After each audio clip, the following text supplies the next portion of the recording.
Hello, this is Angie Yingst, and you're listening to Centered, grounded conversations about the metaphysical.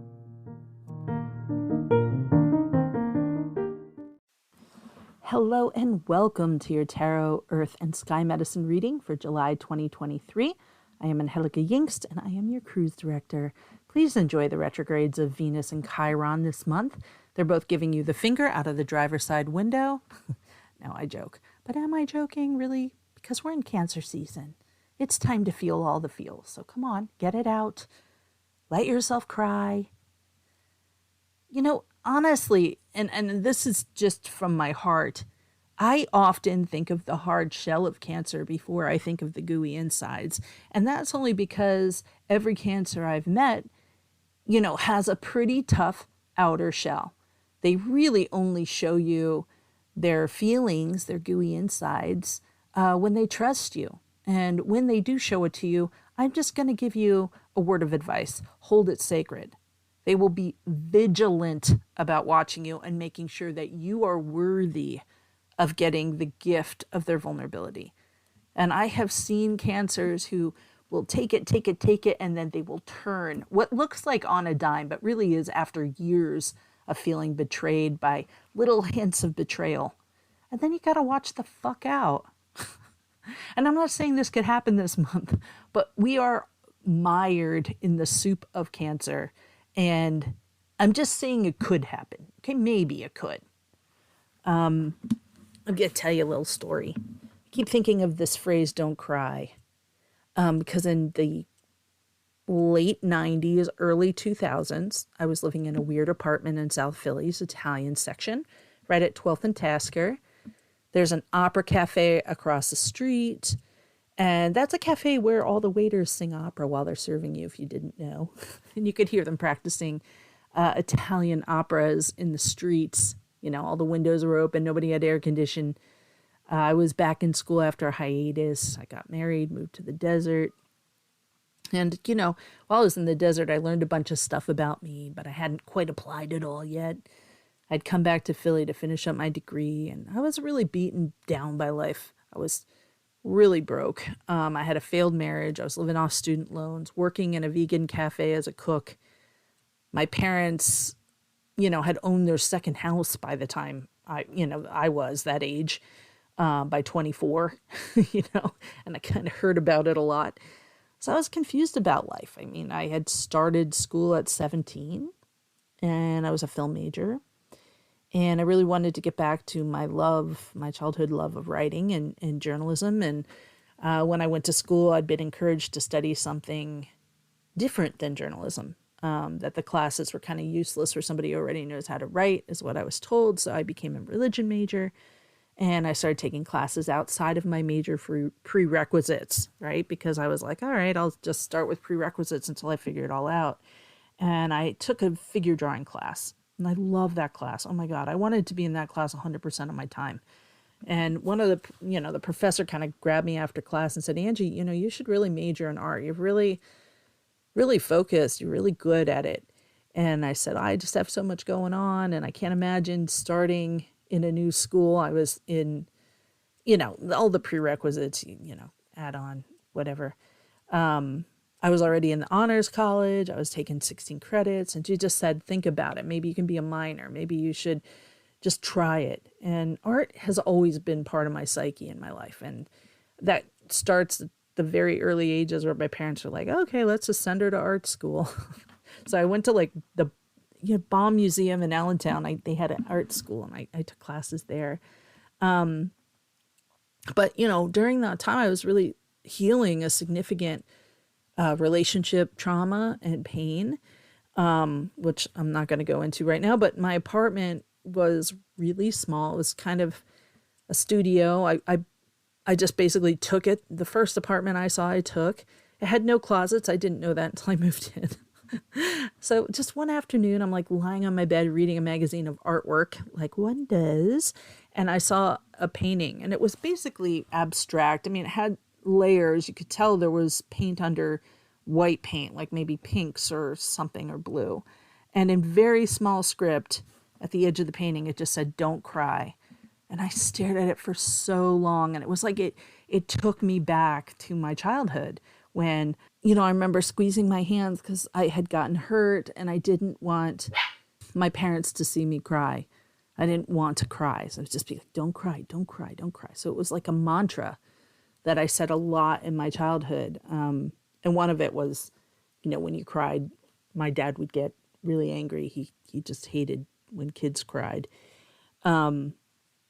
And so when I saw that painting, it hit me, just all this whiteness and then a don't cry. And so I put it up on my fridge. And many years later, I found a Yoshitomo Nara painting that just said don't cry. It's from 2012. And I use that still as my wallpaper on my phone or my computer.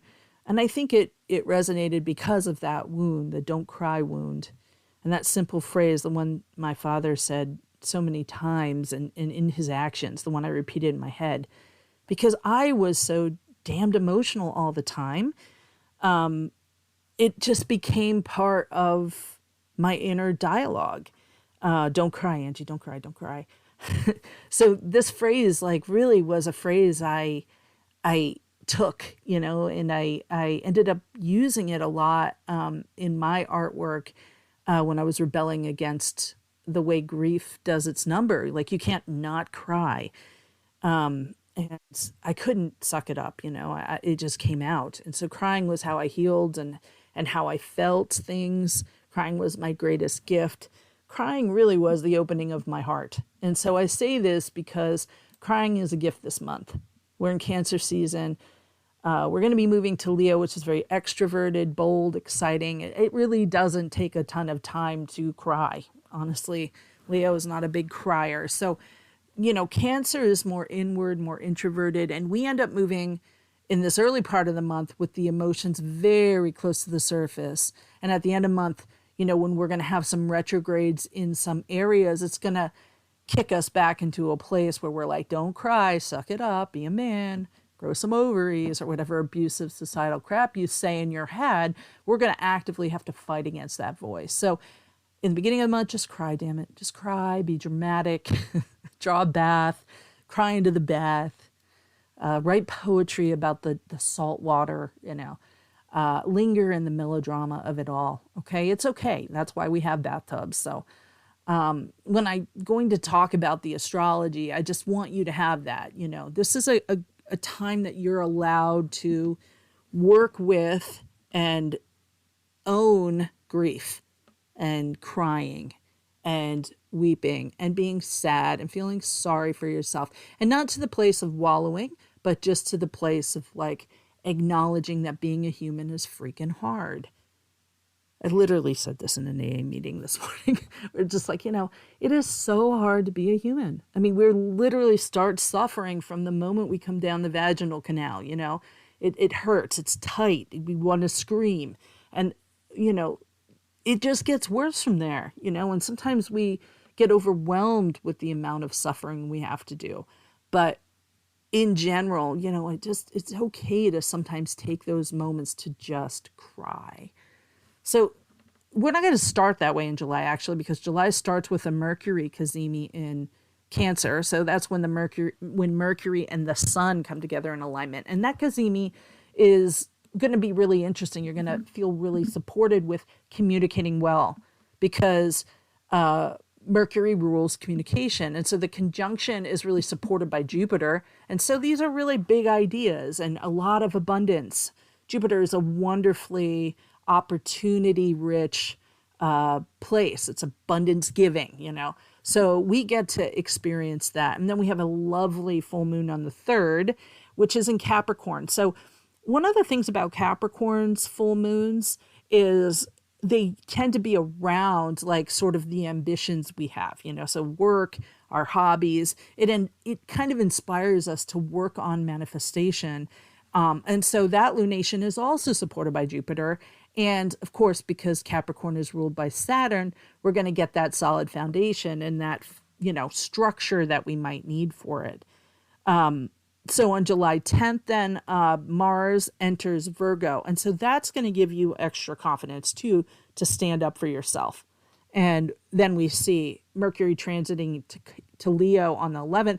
These things together, like, I don't know if I would mention one without the other, but you can kind of see, like, you have this wonderful communication beginning of the month, and it sort of starts to roll into Capricorn and these wonderful, like, making shit happen. Capricorn's great at earning money and being ambitious and setting up rules and kind of making stuff kind of come to it starts things. It is a cardinal sign, so it really gets things rolling and makes things happen. Okay. And then when we have Mars in Virgo and Mercury in Leo, then we know, okay, I can negotiate for myself. I can communicate well. I'm going to be confident. I can stand up for myself. You've got all these great things that really show you that from the beginning of the month until about the 11th, that week in the 11th, you're going to really have an easier time working with figuring out work and figuring out career and figuring out what you want to be doing. So if you've been struggling with that, this is really the time to do it. Now, the new moon in Cancer on July 17th is where this is really going to get us into the feels. And this is a time to practice that deep self-care, rejuvenation. One of the things that Cancer rules is family, including our friends, like the family of origin and the family that we make, our homes. I think new moons are all about, kind of looking at where is it placed and then where can we have some fresh energy or movement. And so when we're thinking about a new moon in Cancer, we can really think about, focusing on the family and our home and building memories and building self-care practices, really staying present. I really would avoid like old resentments or old conversations. You don't have to go back there. And there is a tendency in Cancer to like not let things go and keep going back to that resentment over and over and over again. If there is a person that you have a big resentment with or something that you haven't been able to let go, I would just say don't hang out with them around the new moon, because this is really about hanging out with people who give you life, who don't have that kind of baggage in a way that's going to hold you down, because this is a self-care time. It's time to stay in, lounge around, lay in the sun, make comfort food, all of those things. I mean, those tend to be winter things, but do this in a summer way, be in the pool. Cancer loves water, so do anything with water, right? And we have a couple of things coming up in Leo season that are going to kind of give us that feeling of like, we don't want to enter Leo season with baggage because we have two big retrogrades. And I know what you're saying, like, Angie, retrogrades, what are you talking about? I'm talking about the fact that Venus goes retrograde on Saturday, July 22nd. And it's going to be a big day because that's when Leo season starts. And Leo season's all about like extroversion and going out and parties and feeling pretty and sleeping a lot, But on Saturday, July 22nd, when Venus goes retrograde, we're talking about this planet that rules love, abundance, beauty. And those are the areas that are going to be affected during the retrograde, which is going to last from the 22nd of July until September 3rd. So really anything with relationships, even finances are ruled a little bit by Venus, you're going to feel real sluggish around. Okay, so just not a time to make big changes to your appearance, not time to have body modifications, not time to kind of think about getting a haircut, nothing like that, so you're just kind of laying low with that stuff. So if you have something planned that's crucial to you, to your well-being, like a surgery or something, don't cancel them based on horoscopes. That's not what I'm telling you to do. Just saying, like, if you can help it, just wait to get the haircut until after the 3rd of September. Is that hard? No. Get it on the 20th. So July 23rd, which is, why I keep telling you to cry and deal with your shit earlier in the month, is because, when Venus goes retrograde on the 22nd, then Chiron goes retrograde on the 23rd. And Chiron is an interesting part of our astrological chart. Chiron is associated with healing trauma. healing childhood wounds. It is the comet called the Wounded Healer, and it goes retrograde starting July 23rd, and it lasts all the way to December 23rd. So this Chiron retrograde time period is a time where we can get stuck in the past, looking at healing trauma. Whether you go to therapy now or feel like, you haven't yet, Chiron retrograde is a time that you should prioritize wellness and emotional well-being and emotional health. Okay, so a lot of times we talk about our physical health. We even talk about emotional health or psychic health. But do we talk about mental health as well, as much? It still has a little bit of stigma. And I can tell you that some of us have already been, I know I have been feeling the instability of my own mental health as we're getting into Chiron retrograde's beginning shadow period. So, Chiron is one of those weird parts of our astrology chart. It's not quite a planet. I mean, I guess it is considered one now. When it was first discovered, it was classified as an asteroid. Then it went through like a couple identity crises. Now it's, I think, considered a minor planet. But, don't quote me on that because things change. So what it does do is it orbits two intensely oppositional planets. The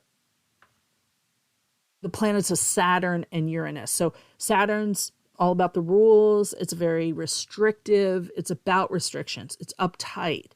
Whereas Uranus is revolutionary. It also kind of has a reputation of liberation and freedom. And so as it orbits these two, it really is looking at how do we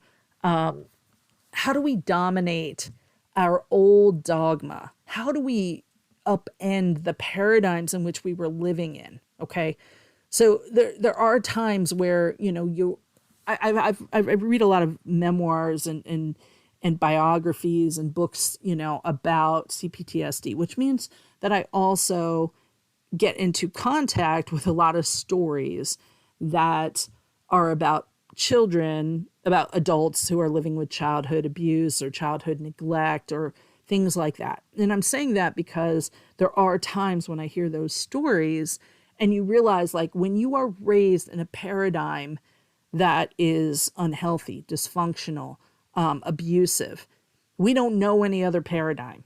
And so we often need something from the outside to disrupt the paradigm. This is the kind of stuff that happens when Chiron is retrograde, where we happen to catch a glimpse of the outside world and go, oh, wait, all children aren't fed only once a day, which was not my story, believe me, but, that kind of thing.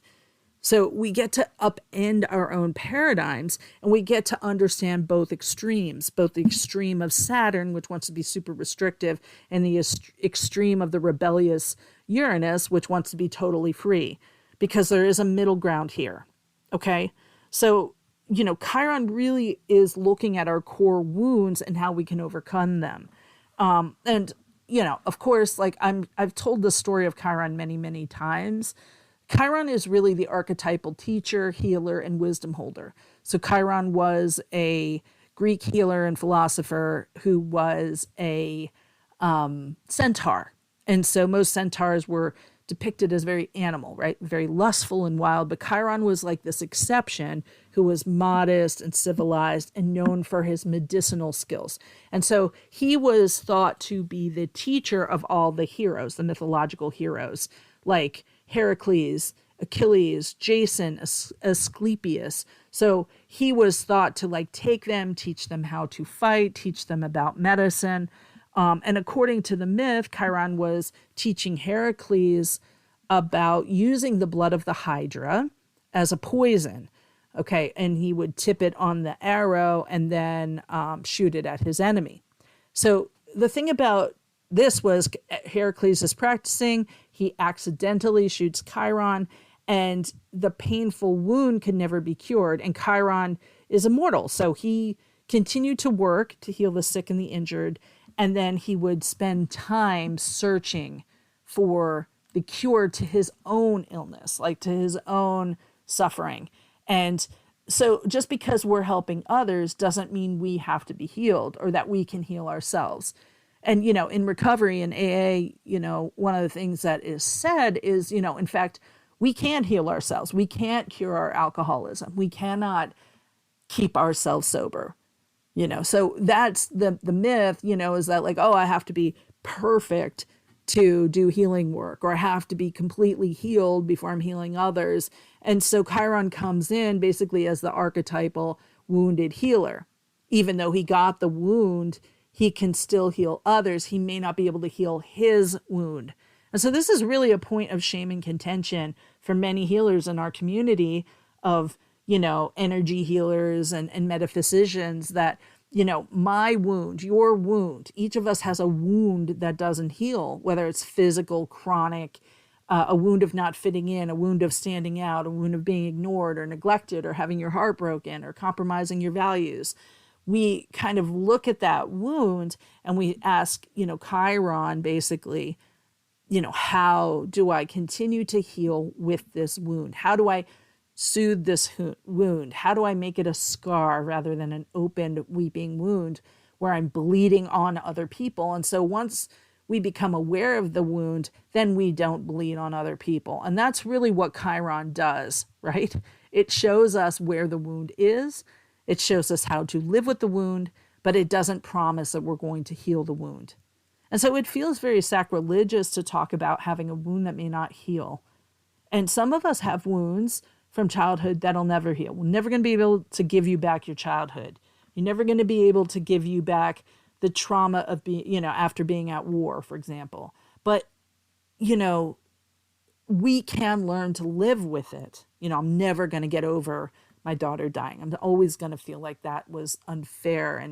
And, it's always going to be a wound. But I have learned to use her as a guide, right? So, particularly in circles where every illness is said to have an emotional cause, a la Louise Hay, who can freaking kiss my grits, by the way, we have to kind of move against this, And so how do you know what your wound is? Well, do you have an event in your life where you're injured, hurt, grief-stricken, diagnosed, and you just knew, I'm never going to be the same after this moment? Like, this was the moment, the zero horizon, right? Like that 0 point horizon, is that what it's called? It's just a new normal, or some people call it like the before and after moment. I've had a couple of those in my life, to be frank. And honestly, sometimes my life is so full of grief and loss and suffering, it kind of shocks me. Like I'm like, oh my gosh, I can't believe all I've been through. It's like 3 different lifetimes.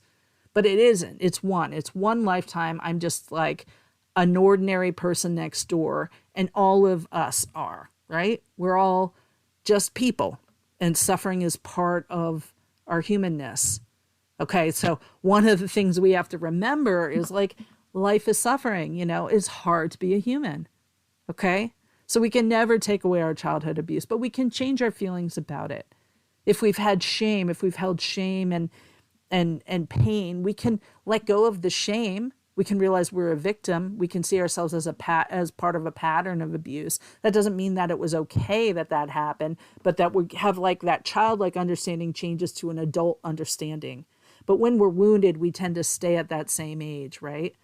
So, this is what Chiron does. So Chiron begins retrograding in Aries, and that gives us chance to heal old wounds, to find the wisdom, to try to access the adult, But with the retrograde, it keeps us there. It keeps us looking at it, even when we want to turn away, even when we're going to get on TikTok and we want to, eat a bunch of ice cream or drink ourselves into oblivion or smoke a bunch of weed.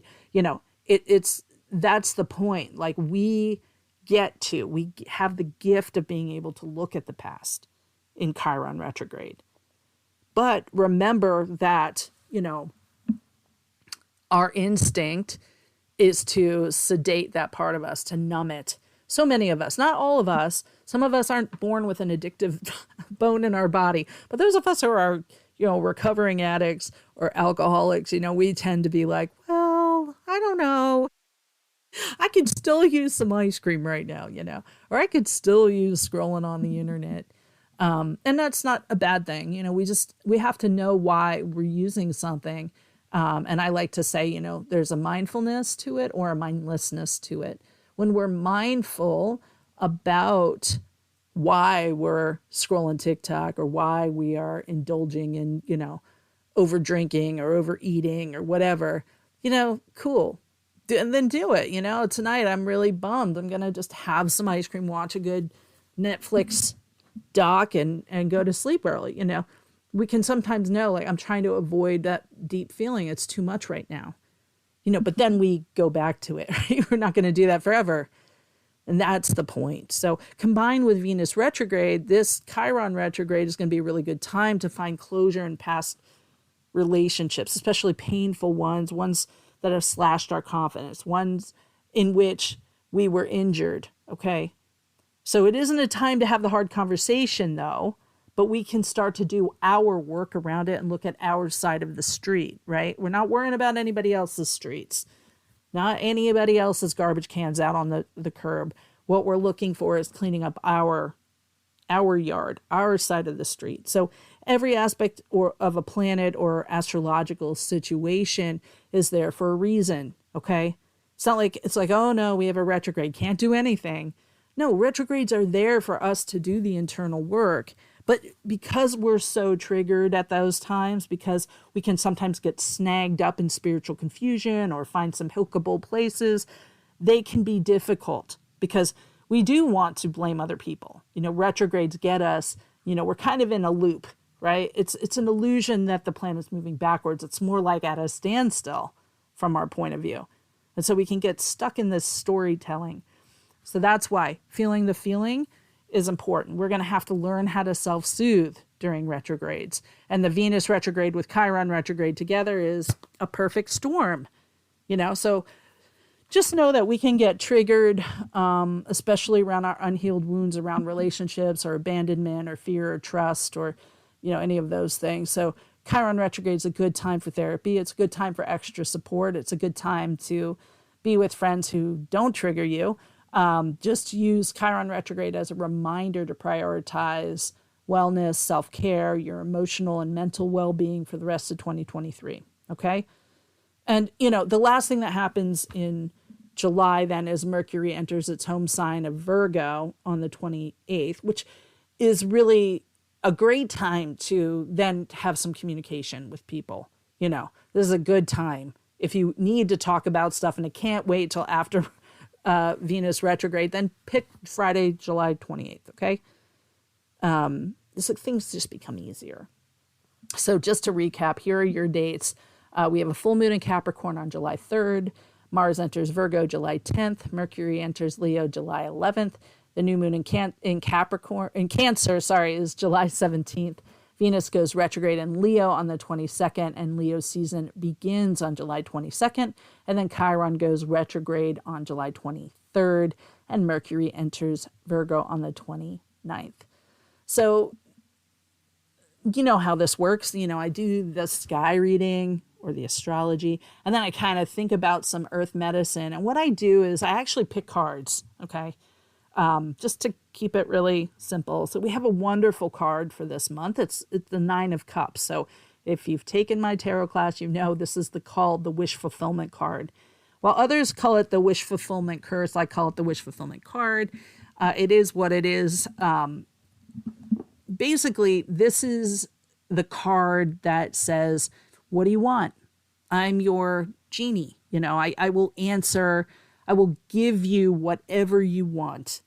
Just ask for it. But like the genie, there's always a twist. Okay. There's always a little bit of trickster energy in asking for something. So, I kind of say it's like calling Postmates for your dreams, but what do you really want? I mean, really, really want? Is it a thing, a person, a job, a car, a sweater? Is it a feeling or a sense of well-being or contentment or peace or healing? Every triumph card has a little bit of challenge, and every challenge card has a little bit of triumph. And in this one, it's about aligning your wishes and intentions for the thing that is your highest good. So it's kind of like King Midas wishing for everything he touched to turn to gold. You quickly die from that. Okay. No food. You can't eat food. The second it touches your lips, it turns into gold. You can't eat. You can't have partnerships. You can't have intimacy. So with wishes, there's always a catch, and it always catches our greed and wounding. Okay. And that makes us ignore the wish that we want. Okay. So the card, believe it or not, is really not agreed upon. I've always been taught that it's like, oh, it's like such a positive card wherever you get it, it's a blessing, blah, blah, blah, blah, blah. But some people see this guy as smug, self-satisfied, arrogant, a person primarily concerned with pleasure, his pleasure. And ladies, we all know a dude like that, right?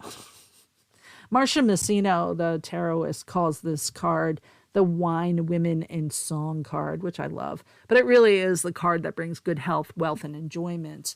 And it is a card that we need to align with our greater happiness. Okay.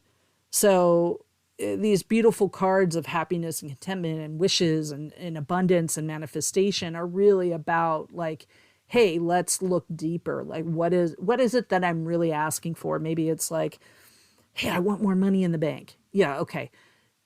Like, how do you want more money in the bank? Why do you want more money in the bank? Maybe it's because you just don't want to worry about paying your bills. Maybe it's just that you don't want to have that constant struggle, or maybe you want to work less, or maybe, there are many ways to get that wish fulfilled without just being like, I want the cash. So thinking about what is the thing under the thing under the thing is important when you get, into a place of setting goals or doing manifestation work or wish work or whatever you want to say. The 9 of Cups is a 9, and 9 is the number of attainment. And it comes after the 8 of Cups. And the 8 of Cups is leaving a comfortable situation, like a financially abundant situation, for emotional balance. Okay. And so when we look at wounding, at least with, Chiron, we have traumas and wounds and all of those things. We're also remembering, hey, this comes after we've left a financially abundant situation for emotional balance. And so what he's really doing is looking for a lost cup in the 8s. So in the 9s, he's found it. So, I think it's important to remember that, when we are going into 9, we have to think about what we've left, what have we moved away from, and what we need to bring in to feel complete. Okay. So sometimes, the 9 is like the wish fulfillment is, hey, I just want to be happy. I just want to be content with what I have, And that's the thing about manifestation work. There's so much magical thinking and so much of this is in the head, but it also leads us down a path that can be like all about terminal uniqueness, thinking you're special and you're controlling things. And the opposite end of that is that if you're not manifesting what you want, you're not good enough. Okay. And they're both really dangerous roads to walk down. So, we're thinking about, okay, I'm coming into July having lost or looked for some sort of something to fulfill the emotional imbalance I'm feeling. Okay. And we're going to get it, but how are we going to get it? And what is it? Okay. And also remembering that if someone isn't there yet, they haven't felt complete with that they're not missing something in their life, that they're simply, walking that road. And it's a positive card. It really is. It's a card of attainment, but it is hard won as well. You have to let go of something to call something in. So what are you willing to let go of to call in emotional balance, to call in connection, to call in intimacy? Okay, because that's really what's important, the lasting thing, not the women, wine, and song. Okay, you've got this. We have earth medicine to support us. And the one that we got this month for our plant medicine is pretty much the unsung hero of the witch's garden. It's dandelion. So you got like, yeah, I got a lot of dandelion. But like dandelion is a survivor, man. Found in nearly every corner of the world, dandelion has been used for thousands and thousands of years by humans. We label it now as a weed, but that's really just a term of abuse, and it's a matter of perspective. So, I just think weed is such a useless word when you're talking about plant medicine, because literally the best plant medicine are weeds. They last. Dandelion is one of the most versatile and humble healers that we have. It is that every single part of the dandelion can be used, from the root to the flower. And it has been. So, if you're going to collect dandelions out of your yard, don't spray. Just don't use weed killer or whatever you use. I mean, you can't eat the leaves. It's so delicate. All of your plants are, it's just obvious. It's not like you're going to get it out of the plant and the root and all those things. Okay. But let's talk about it. Leaves, you can eat raw, fried, steamed, blanched. Flowers, raw, fried. They're used to make wine. Roots can be used dried, ground, roasted. They make an excellent coffee substitute, which I use when I'm off coffee, which I'm not right now, so I'm still drinking coffee. It's an excellent stimulant to the digestive system, to urinary organs. It can make a tincture from the tops or the roots. All parts of the plant contain this bitter, milky juice, which you probably noticed if you've ever cut a dandelion or be given a dandelion. You have that little milky stuff that's called latex. And that's the part that has a lot of the medicinal properties. When it's combined with citrus, the flowers are used to make dandelion wine. It's also one of the traditional ingredients in root beer, if you didn't know that. These are the vitamins it's abundant in. A, C, K. It's a good source of calcium, potassium, iron, manganese. And magically, we know that dandelion has so many cool little magical superstitions, like blowing the dandelion puff, the seeds carrying a wish for you, or doing a dandelion bloom under your chin. And if it's yellow, it means you'll be rich one day. And those legends, they go all the way back to medieval times. In Maud Greaves' A Modern Herbal, you can use dandelion for curing warts, for digestion. You can use it for liver issues. You can use it for teas, for psychic abilities. Scott Cunningham says that you can use it for divination and prophetic dreaming. And I found that in a number of sources that dandelion is used for some of that psychic work. In some magical belief systems, dandelion is associated with growth and transformation because the dandelion flowers turn into hundreds of seeds waiting to travel around the world. And so there is a connection there magically with moving on. If you got a bad habit to get rid of, you can associate it with the dandelion puff and then blow it away from you. You can say your prayers into it and let the prayers be carried by the wind with the dandelion puff. Because they're so resilient, they represent strength and our ability to overcome adversity. And in some magical traditions, they're associated with the goddess Aphrodite because of her connection to bees. And in others, the plant is connected with the underworld and the association with the goddess Hecate. So if you've got dandelions popping up everywhere and you don't know what to do with them, you can gather the dandelion roots and use all parts of it. So first of all, weeding dandelions can be difficult. They have long, tenacious roots. So you have to get, there's almost, I don't know if you've ever seen it, but it's like a long tool with a prong at the end. That's really for picking dandelions. So part of their medicine is that they're tenacious, and they're strong and they're resilient. So, the ability to persevere comes with dandelion. So to make dandelion root tea, you just basically gather some of the dandelion roots. So you either use a small shovel to slice the dirt around the root and then pull it out, and you loosen the soil before trying to pull it out of the earth. And then, sometimes if it's a little wet, it's easier. We had a really dry spell. It was really hard to dig into the earth. So, now that we've had some rain, it would be easier. So if you're going to use it for juice or for tea or whatever, you trim the leaves off the root. And of course you can use the leaves. You can use them for steaming. They can be used like greens, like kale or collards or whatever. But or you can use them in just a salad. They're a little bitter because of that latex.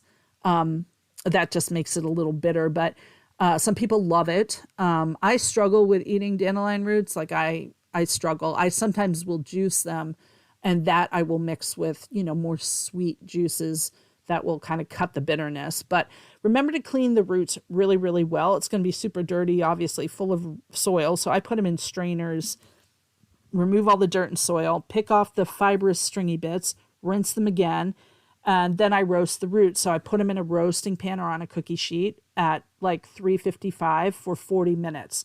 If you want it quicker, you can put it in a cast iron skillet on medium heat and just roast them until they turn dark brown. And then get your tea kettle going. And I use like smoky quartz gem water because it connects with like grounding and roots. So I will pour it over some of the roots. Sometimes I use cinnamon stick or cardamom pod. A lot of times I just use dandelion root, and it tastes a little like coffee. So you can put them in a tea strainer. You can put them in a teapot and then just strain it as you're pouring it out. It's up to you, really. I just love it. You can also just buy roasted dandelion root. It makes an amazing tea. It's great, like with any kind of coffee. Like if you like coffee, you'll like it. And it doesn't taste like coffee, but it has a similar kind of earthy feeling to it. So when I work with my shamanic approaches class at Hibiscus Moon, I offered like a recipe for roasted dandelion root tea, and a lot of people tried it for the first time and they really loved it, and I think it is such a good one. For the stone medicine, it was really interesting. Just randomly, we had 3 blue stones come up, which really are activating the psychic channel and the throat chakra. So the first one is turquoise. It's probably one of the oldest stones in man's history. We see it as a talisman for shaman and kings and warriors. It's really a stone of protection, even though it's blue. And I know you're going like, Angie, I thought protective stones were black. Well, turquoise is one of those ones that is very protective, which is why it was used so often and why we see it a lot all over the place. The name turquoise is actually derived from the French Pierre Turquoise, meaning the Turkish stone. So that's because the trade routes that brought turquoise to Europe from the mines of Central Asia were brought through Turkey. And the Venetian merchants often purchased the stones in Turkish bazaars. So for thousands of years, turquoise has spanned all cultures. And it is really prized as a symbol of wisdom and nobility and immortality. So we see it in ancient Egypt, the Persians, the Chinese, the Aztecs, and the Incans and Native North Americans. It was used as adornment for luck and power and protection. So we have turquoise beads that date back to 5000 BCE that have been found in Iraq. And the Egyptians were mining the stones in the Sinai at 3200 BCE. So the death mask of Tutankhamun, which was King Tut, was studded with turquoise, as are the mosaic masks that were dedicated to the gods and the inlaid skulls for Montezuma, the last ruler of the Aztecs. So for nearly 1,000 years, Native Americans have been mining and fashioned turquoise, using it to guard burial sites, and their gems have been found from Argentina to New Mexico. So Indian Native American priests wore it in ceremony to call on Great Spirit of the sky. It's considered sacred to the Navajo, and it is known as the bringer of rain. So it's also used as the traveler's companion given to those embarking on a long journey. And so it was used for protection in that way as well. So many actually believe that turquoise will change color depending on who's wearing it, and that it will kind of get lighter if you're not doing well, like you're ill or something like that, and then it'll darken when it's given to someone healthy. So it was also used for protection against any falls. So that was another connection to traveling. And so turquoise now, we kind of use it for protection. We use it for empowerment. We use it for luck and ambition and creativity. It's also used for communication. It's used for psychic work. It's used for psychic protection. It's used for honoring ourselves as a tool of the divine. It's wonderful, physically, for lung disorders and allergies and bronchial attacks and asthma. So it also, helps with speech disorders as well, because of the association with the throat. It's good for peace, for serenity, for mood in general, for vitality.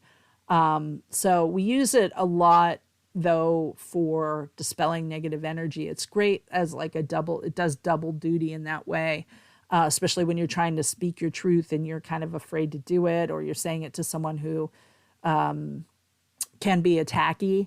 You can kind of use it to both speak your truth and dispel any negative energy, and protect the throat. And it is really about finding truth and wholeness as well, and communicating that. So turquoise kind of is a wonderful stone. It's copper derived mineral. And so a lot of turquoise comes in, that blue that we sort of associate it with in the Southwest, but it also can be green, more like, think of like how oxidation, what that does to a penny, how it sort of turns a little more green.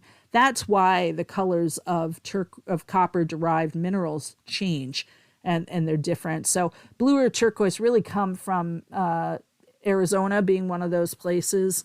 It's one of the more sought after colors when it's that super robin egg blue. The more sought after turquoises have the least amount of green in them. So we know that Arizona turquoise tends to be a little lighter and more robin egg blue, whereas the greener turquoise will be found in like Nevada, for example, or be found in Asia. And due to like mines being depleted, authentic turquoise is a lot rarer, a lot harder to find, and it makes it incredibly expensive.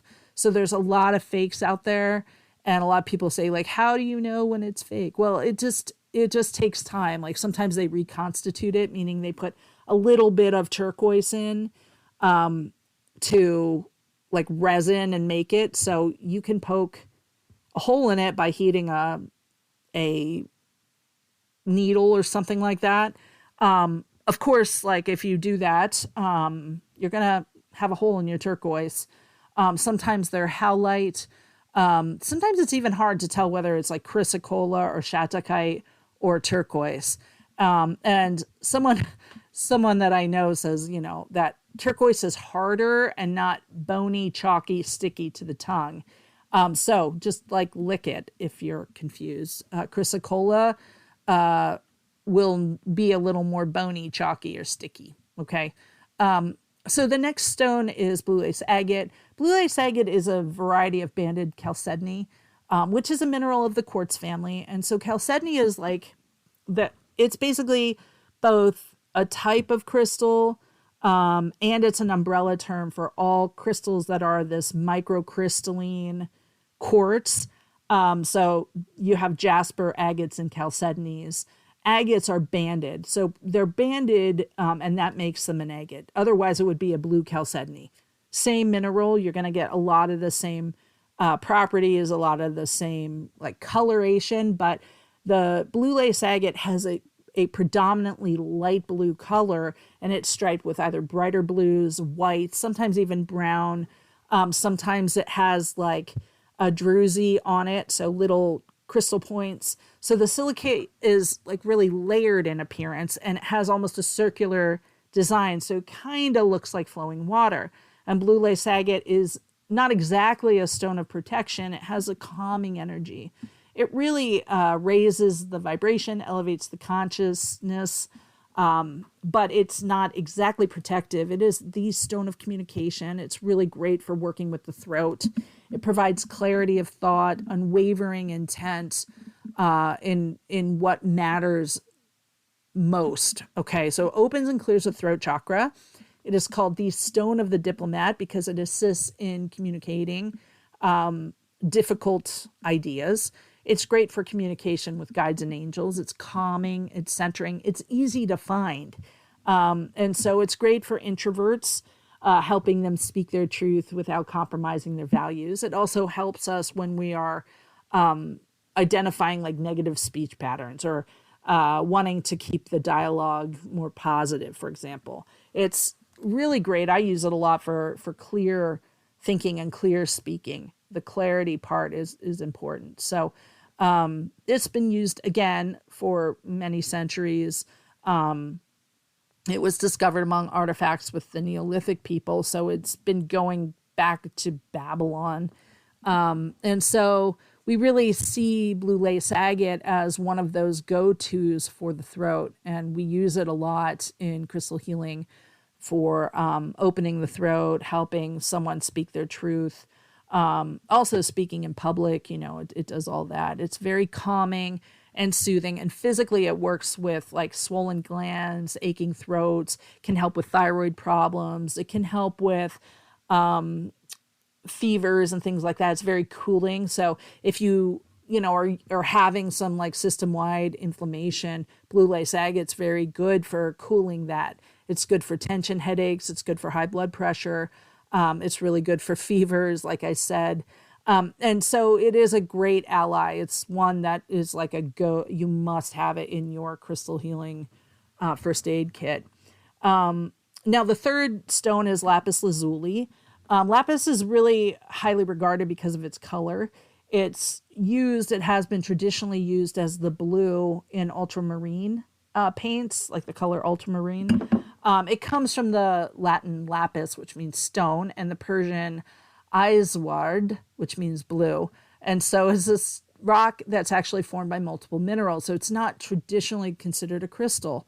It's a composite, but the minerals that are found in it are lazulite, sodalite, calcite, pyrite. So you can see the pyrite flecks in good lapis. Lower grade lapis will have more of the calcite, the white, than the gold. And so, it was also really highly prized in Egypt and obtained from some of the oldest mines in the world. And we see that in the 4000 BCE. So the sarcophagus of King Tut was inlaid with lapis, as were other things. So it was used in making scarabs and pendants and jewelry and powder for dyes and eyeshadows and medicinal elixirs. This blue was really important in the Middle East, thinking of like the desert expanse and all that desert color. The blue was like such a bright color. So it was used a lot for dyes for the royalty or for the priests.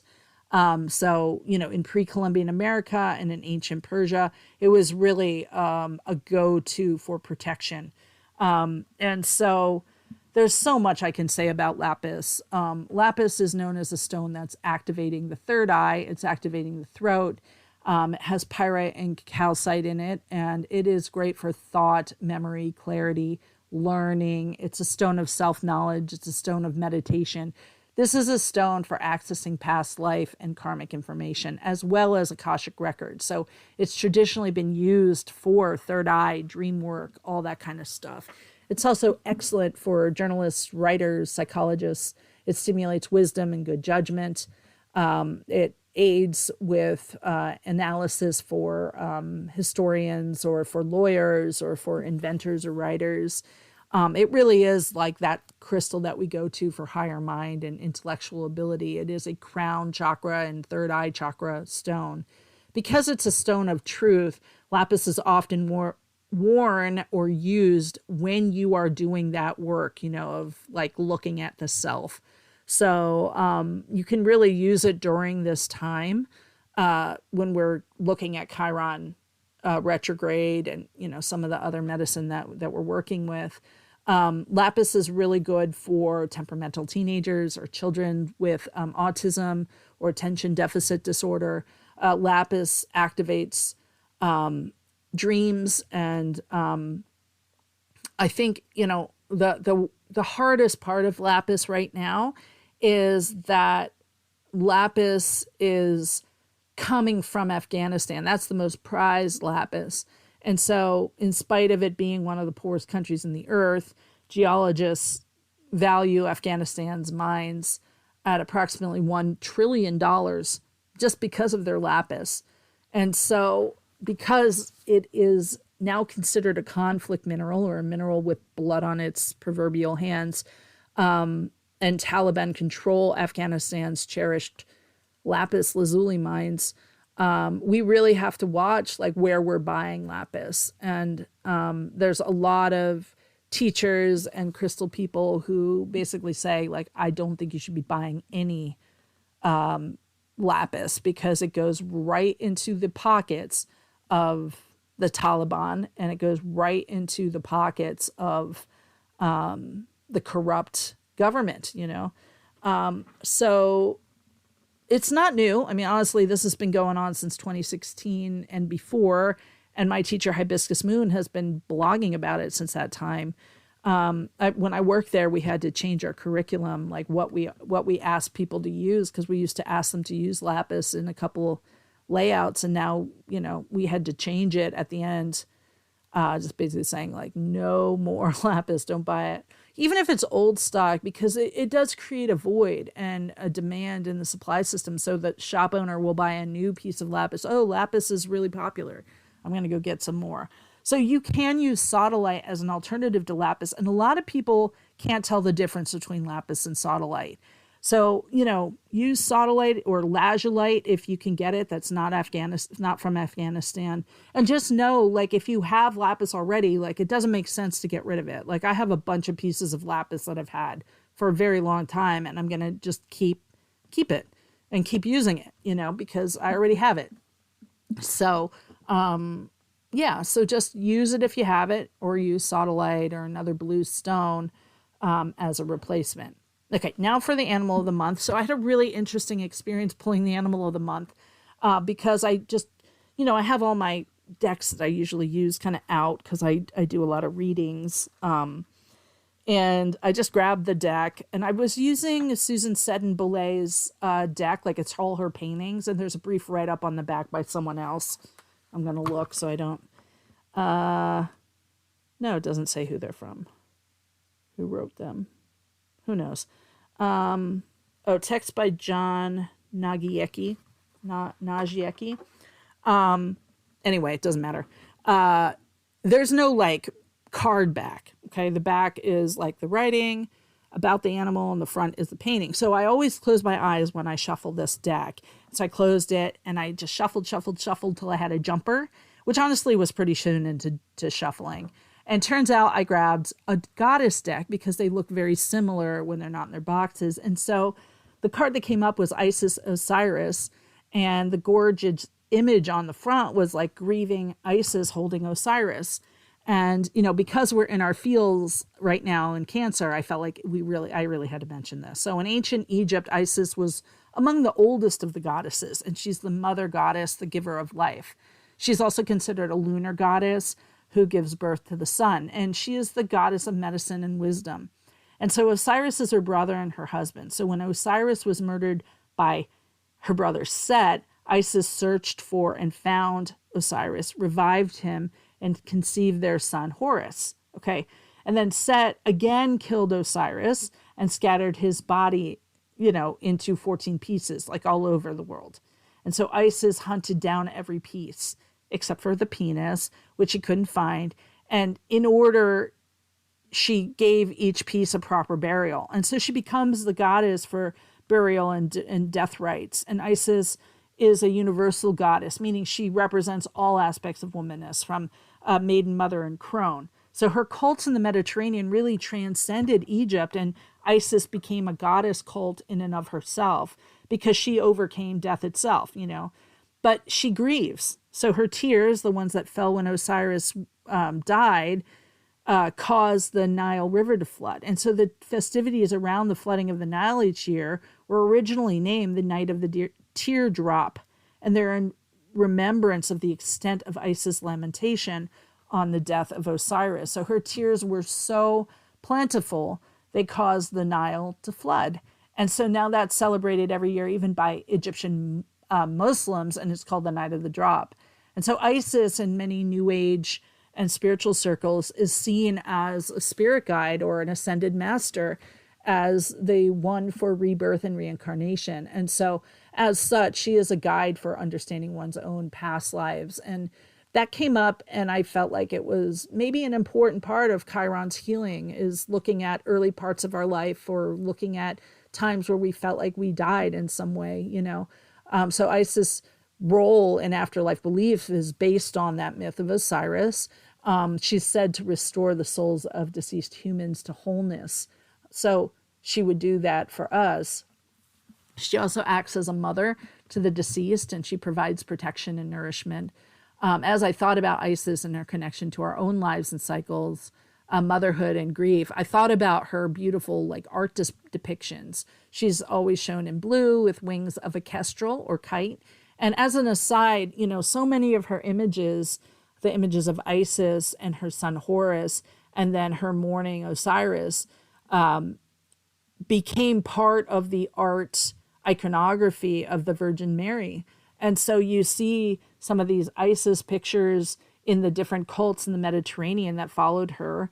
They became like Marian cults or cults of the Virgin Mary, that like kind of changed Osiris to Jesus and Isis to Mary. And a lot of the Isis cults were very sexually based, whereas that's like the opposite of Mary. But in the same token, it's really interesting when you start looking at the iconography of Isis, you'll see a lot of similar postures as the Virgin Mary. And that's partially, that's by design, because they were trying to bring those who believed in the different small religions, like the Isis followers and, other followers of the Hellenistic pantheon, they would kind of like try to bring them in, so they would make that story sound more hero focused or more like Isis. Like, oh, see, Mary is like Isis. Mary is Isis. It would like kind of be like, oh, it's kind of a similar story. No, it really is the same thing. So they could get more Christians. So going back to the wings of Isis, though, when I first saw Isis with wings, I immediately wanted to know what bird they were representing. For some reason, I had an idea of what it was, and it wasn't what I thought. I mean, it's a black kite. And the reason is because black kites have a cry that sounds very similar to a woman screaming or crying. And that sounded to ancient Egyptians like the wailing, lamenting women who grieve, So it may have also been that the kite's scavenging was sort of like Isis scavenging for her own husband's body. Whatever, Isis's wings are the means by which she renews life into Osiris, and they are also part of her protective element. So I'm saying that because, I think she might show up in our journey this month, because while we're not working with kite and we're not working with kestrel, we are going to work with some of the ideas that Isis carries forth. So her protection is going to be important, but part of her medicine is fortune telling. It's psychic work, it's spirituality, in its past life work. And we're going to work with the past life idea in our journey this month, but we're going to be working with a different animal guide. I actually pulled Heron when I actually got the animal deck. So Great Blue Heron is an interesting guide. We've worked with Great Blue Heron in 2021. And again, we're going to work with Heron to go into the upper world. Now, in ancient Egypt, Heron is actually one of the first transformers of the soul after death. It's seen in the fields when the Nile begins to flood, so it's associated with renewed life and fertility. Herons are in a group of birds called waders, and they're birds of the marshlands and shallow waters.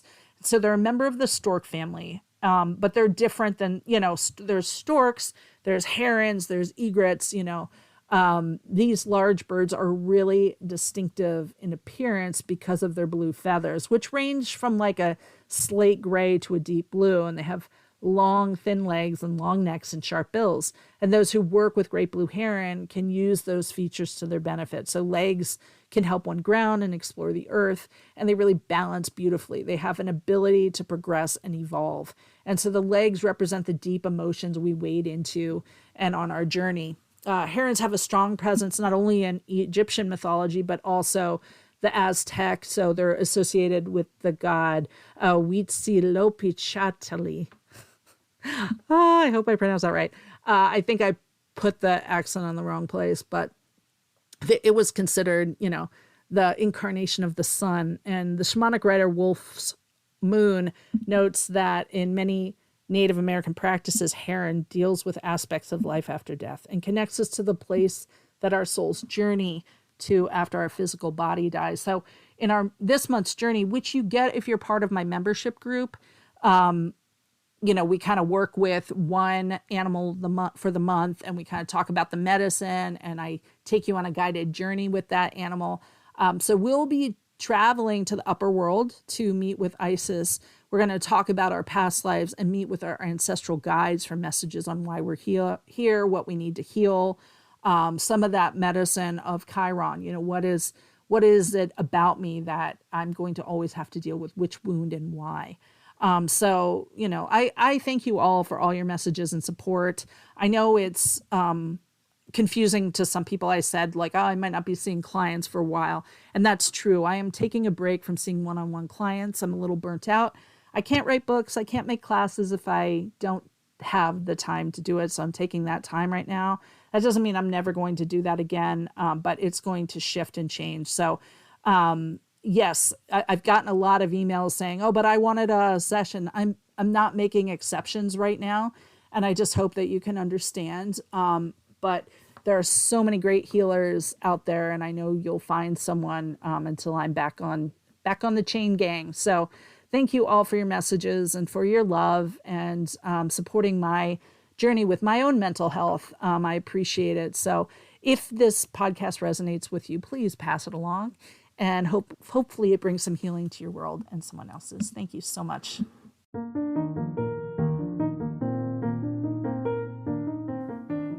Thanks for listening to Centered with me, Angie Yingst.